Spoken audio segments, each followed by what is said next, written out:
Hello and welcome into this edition of the Bucs Daily MinuteCast. I'm so glad you decided to join me today. As always, this podcast is free and available on all the major platforms. So when you're using your podcatcher of choice, make sure and hit that follow or subscribe button. That way you will know when the new podcasts are available. This podcast is also available on YouTube at Bucs Report. You can also find it wherever you find your audio podcasts, and you can also find it on bucsreport.com. So, just a little bit of a story and a mission statement on this show is I hosted the Tampa Bay Buccaneers MinuteCast. I started it last season. I just started doing podcasting on my phone, essentially. I was a big fan of the Buccaneers, and I recorded it, and I put it out, and I shared it, and I saw it grow and grow and grow. Just truth be told, I had some people asking me questions yesterday. So what's the deal with the Washington Capitals background, the Alex Ovechkin thing? So just for some clarity there, I am also the host of Locked On Capitals. So that's why you saw that there. But as you can see behind me, I am actively working on my Buccaneers set as well. So some bigger and better things for this podcast. So the mission statement for this podcast is to be a daily podcast on your Tampa Bay Buccaneers. My plan is to do it Monday through Friday, and then they will have some hosts that do it on the weekend. But the mission statement here is to give you Bucs content, ostensibly 7 days a week. I'll be doing 5 days a week for sure, but that is the plan going forward. So if you don't have a lot of time to sit down and watch a Bucs podcast, listen to one that's multiple hours long, this is the place to go to get a condensed Bucs podcast or video cast if you're watching this on YouTube. And the mission statement is to be, around 15 minutes or less. There may be occasions that I do go a bit longer. But primarily it is, I'm just trying to get to you to the news. I'm not going to try to opinionate and go off into the weeds. I'm going to try to get you all of your Bucs news in a timely fashion. And the biggest news to start off the show today is that Tom Brady will, in fact, be playing in the preseason game against the Indianapolis Colts. Todd Bowles said that he plans on every healthy Buccaneer to end up playing for this final game, playing against the Indianapolis Colts. And my take on it is that this is an important proving ground. Tom Brady hasn't had any preseason activity in games yet anyway. So this is a really great opportunity for him to get some reps out there. I know that Tom Brady doesn't really probably need a whole lot of reps, but anyway, it is good for him to get those kind of reps out there. So he's ready to go. It's good for all the starters to get out there. If you can get your Mike Evans and Chris Godwin, knock on wood, if he can be out there. So these big name starters out there, so we can really see what we have in the tank. I was watching some footage with Spy Tech earlier, and he was talking about, we really need to assess the talent that we have on this team before we go forward. He talked about the Tristan Wirfs injury last season and how he had to take care of that on the fly. So I think that the Buccaneers, they want to be ready for everything and anything that's thrown at them. So to start off the news here, Todd Bowles said that, in fact, every player on the Bucs roster who is healthy will play in Saturday's game. And I give him A+ marks on that. I really do. I think that is the right thing to do. Like I talked about, see what you have in the tank. Todd Bowles goes on to say, on deciding to play all healthy starters versus the Colts, we got together as a staff and as a team, and we understand we want to see certain things. So we're putting everybody out there. And, that is an important thing to see what you have in the tank. God forbid something happened to one of these big name starters. I'm talking about you, Tom Brady, because this season is going to look a whole lot different if Tom Brady's not on the team. So I am a bit on the fence about putting Tom Brady out there in a preseason game. Let's be honest. It really doesn't mean anything except for kind of gauging your talent. And it's for these guys that are kind of on the fringe to find their spot on the Tampa Bay Buccaneers or to find their spot in the NFL. But, worst case scenario is like a Mike Evans gets injured, or the worst case scenario, Tom Brady got injured. We all saw the condition that this Buccaneers team was in last season when Tom Brady, or in the offseason when he retired there for that brief period. Who is going to be the starting quarterback on this team? So let's just hope, all the stars align and that Tom Brady will be healthy. Bulls on new player Jannard Avery. He's a good pass rusher and a good play teams player. We thought it was a value to have him rather than to look for someone like that in the middle of the season in case someone gets hurt. We thought it'd be a valuable to have him on the team. And I agree. I talked about this in yesterday's podcast that it is important to have that depth out there because, I mean, take a look at the wide receiver position last year. You took a look at the injuries that were out there. You saw the injury to Godwin. What would this Buccaneers team have looked like if Godwin would have played for the duration of the season? We'll never know that, honestly, but it makes me wonder. It makes me think, what would this Buccaneers team have looked like if, in fact, he played on there the entire season? Bulls on Brandon Walton competing for a backup OL job. Brandon's been steady all camp. He's a steady Eddie guy, understands what he's doing, has proper technique. He's tough and fits the need. Bulls on Tom Brady returning. And I'm going to go and elaborate a little bit more on this later in the show. But Tom Brady on returning, he missed 11 games, but he wasn't playing in the first 2 games. If you count his days off, plus the days off naturally, he would only practice about 3 times. He's fine with everything. We know his conditioning is fine. With that being said, they are also putting him out there because I think, my take on it is how these plays are executed when Tom Brady's out there. And we have seen how those plays are executed when Gabbert or Trask is out there. A little bit of a disparity there. So I think that they kind of want to see how this team is running on all cylinders. Bulls on Tom Brady's absence. If it wasn't a situation that we had talked about, if it wasn't important, I wouldn't have done it. Obviously, I have the kind of relationship. They all have private things that come along. He just came to light more than others in Tom Brady. Everyone is fixated around the NFL on Tom Brady. Why? Of course, because he is the greatest of all time. And I think, if you just took a look at the rumor mill out there, and it was crazy for a while. Is Tom Brady on The Masked Singer? Is he vacationing? Is he at his son's baseball game? Okay, I think we just need to slow down. He is, in fact, going to be playing against the Colts, so we will see how Tom Brady is doing. We know Tom Brady and all the healthy starters will play Saturday night in Indy versus the Colts. How much last year? Brady went 11 for 14 for 150 yards in the preseason finale with a touchdown, got some live game reps with his new teammates, and then he called it a night.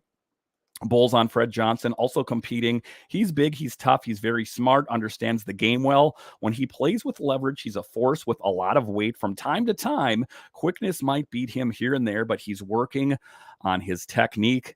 And then to talk about Todd Bowles and Chris Godwin's progress, he's got some work in. He's getting better. He's getting his windup. He's getting his legs under him, getting better. Obviously, no contact, but he's getting better every week. And cardiovascularly wise speaking, because he was Tom Brady's number 1 pass target when he was healthy. So to have a healthy Chris Godwin on the team is integral. And his conditioning is so important. And, one of the things that I think that needs to be addressed is the helmet on knee contact. It's just a crazy thing that it almost seems to me, and I know I might be biased because I have my Buccaneers tinted glasses on, is that he was targeted and, subsequently he missed the rest of the season. Rookie corner Zion McCollum out the past week, tweaking his hamstring in Nashville, is being evaluated day to day, Bowles said. Bowles goes on to say rookie Luke Gadecki will start at left guard on Saturday. Bowles says newly signed Gerard Avery is a good pass rusher and contributes on special teams. Signing him was an effort to guard against the positioning getting thin by injuries during the season. Got to do that. Got to plan ahead. Cornerback Sean Murphy-Bunting having fully recovered from the elbow injury. That was another crazy injury. Look up that injury if you did not see that in real time. It looked like his elbow was turned around and upside down. That injury that limited hit all last season, says he feels as good as he did when he first got in the NFL. And that is so important because the corner position for the Buccaneers last season was one of concern, let's be honest. And I'm glad that they're trying to rectify that situation. Julio Jones is healthy, so I expect him to play Saturday in Indy. Says that it's important for him to play. Gio Bernard is still sidelined today, so likely not playing in Saturday's preseason finale. Real question now is to whether Bucs carry a 4th running back on the 53-man roster. And Gio Bernard, when he's firing on all cylinders, plays awesome. but it is a stacked department. You got Rashad White out there. You got just so many different options. Leonard Fournette, and just who is going to make the team? That's the big question. Logan Ryan has been limited in practice this week, isn't going today. Russell Gage remains sidelined as well. Looks like Chris Godwin has a Veterans Day off today, and that is the latest news on your Tampa Bay Buccaneers podcast today. And we will have some more news for you about the Tampa Bay Buccaneers after the break. All right, welcome back into this edition of the podcast today, as we are talking about the Tampa Bay Buccaneers and the latest news. I got to keep up to date because the news is constantly being updated. So the big story, the marquee story, is will Tom Brady start? And he will. This story in The Athletic: Tom Brady will start in the Tampa Bay Buccaneers final preseason game against the Colts in Indianapolis on Saturday night. Coach Todd Bowles announced Thursday the 35-year-old quarterback missed the team's first 2 preseason games against the Miami Dolphins and the Titans. Bowles said earlier this week that he wasn't sure if Brady would play against the Colts after Brady returned from the 11 pre-planned break from training camp. We got together as a staff, as a team, and we understand we want to see certain things, so we're putting everybody out there, Bowles said, kind of like what I talked about. See what you have in the tank.